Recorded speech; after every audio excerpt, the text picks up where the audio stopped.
नमस्ते बच्चों, हमने अपना कक्षा 11वीं का राजनीति विज्ञान का चौथा पाठ शुरू किया था, संवैधानिक शासन। इसमें हमने लोकतांत्रिक शासन के प्रकार देखे हैं। उसमें से हमने पहले प्रकार की जानकारी ली है, संसदीय शासन पद्धति।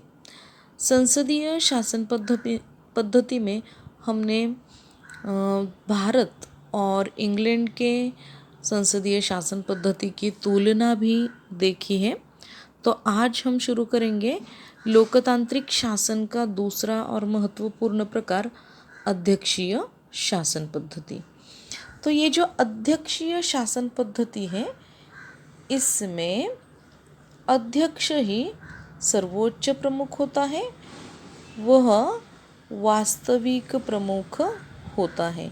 जैसे कि हमने संसदीय शासन पद्धति में देखा, राष्ट्रपति यह राज्य प्रमुख होता है, तो प्रधानमंत्री यह वास्तविक शासन प्रमुख होता है।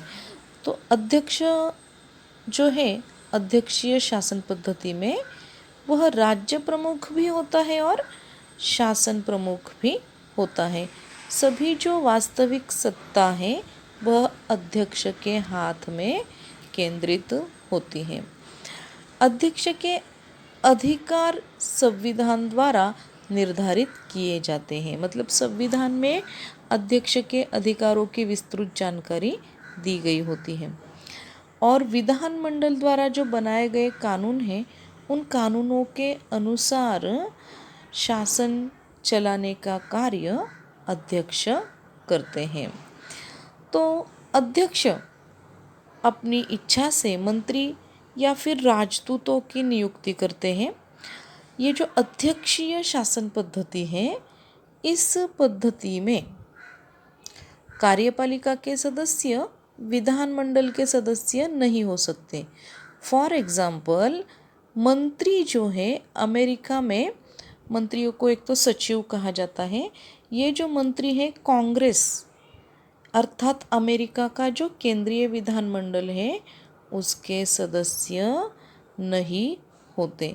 तो इस तरह से हमने अध्यक्षीय शासन प्रणाली में दो महत्वपूर्ण बातें देखी कि इस शासन प्रणाली में अध्यक्ष यह वास्तविक शासक होता है और राज्य प्रमुख भी वही होता है।